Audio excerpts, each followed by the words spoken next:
Students, hello students. आज हम start करेंगे मल्टी लेवल क्यू का एक न्यूमेरिकल सॉल्व करेंगे एंड देखेंगे कैसे ये पूछा जाता है।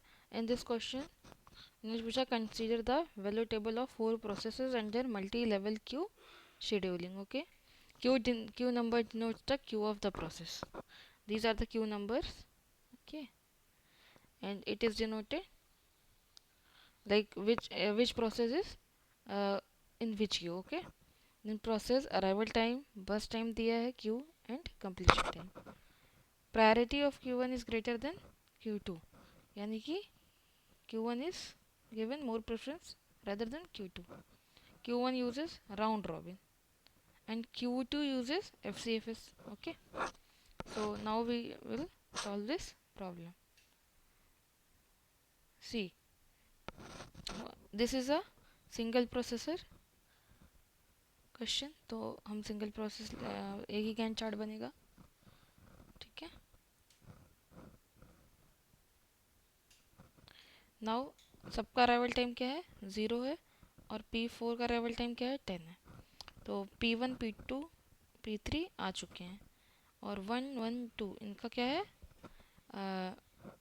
क्यू नंबर है। Q1 इज मतलब Q1 की प्रायोरिटी क्या है, ज़्यादा है। Priority of Q1 is greater than Q2। सो ये दोनों प्रोसेस को क्या देंगे, हम ज़्यादा प्रेफरेंस देंगे। और यूज़ क्या कर रहे हैं ये, they are using round robin. Okay, time quantum भी दिया होगा, 2 दिया है। ओके, तो 2 हम टाइम क्वांटम तक इसको चलाएंगे। इसका 4 है और इसका 3 है। तो फर्स्ट, जैसे कि दोनों सेम है, ठीक है, तो हम P1 लेंगे। P1 क्यों लेंगे, क्योंकि both have same arrival time, both have same Q number.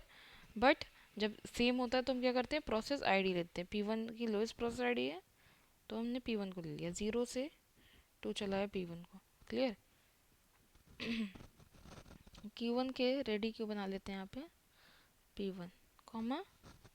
अब P2 हमारे पास ये 2 बचा है, फिर P2 को हम चलाएंगे। क्लियर।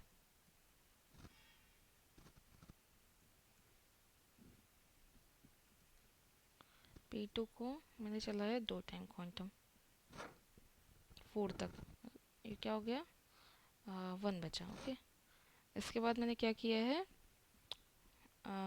P1 फिर से P1 को चलाएंगे। P2 बचा है तो मैं यहाँ पे क्या लिख दूँगी, P2। P1 को चलाया हमने 4 to 6। ठीक है, P1 का कंप्लीशन टाइम क्या होगा, 6।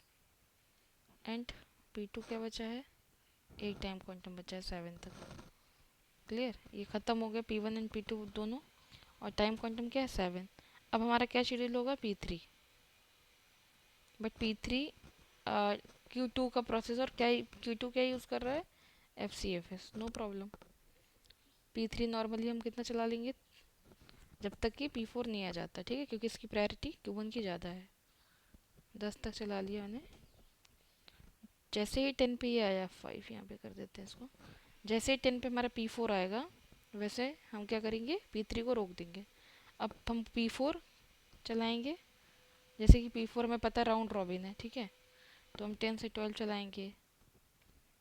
P4 को ही चलाएंगे 14। क्यों P4 को चला रहे हैं, क्योंकि क्यू नंबर 1 है और Q1 की प्रायोरिटी ज़्यादा है। तो हमको पहले क्या करना पड़ेगा, P4 पूरा चलाना पड़ेगा। कितना, क्या क्या करके, 2 2 टाइम टाइम क्वांटम करके। ओके, इसका बस टाइम है 5, तो P4 2 2 और P4 का 15। क्लियर, इसका हो गया 15 एंड P2 का हो गया तुम्हारा 7। एंड देन हमारे पास सारे प्रोसेस हो गए और हमारा क्या बचा है, P3। ठीक है, P3 का 5 बचा है, तो P3 हमारा पूरा 20 तक चलेगा। ठीक है, P3 का 20। अब हम जैसे सारे क्वेश्चन में वेटिंग टाइम कैलकुलेट करते थे, वैसे वेटिंग टाइम कैलकुलेट कर लीजिए और मुझे कमेंट करके बताइए वेटिंग टाइम क्या आया है। ठीक है, थैंक्स फॉर वॉचिंग।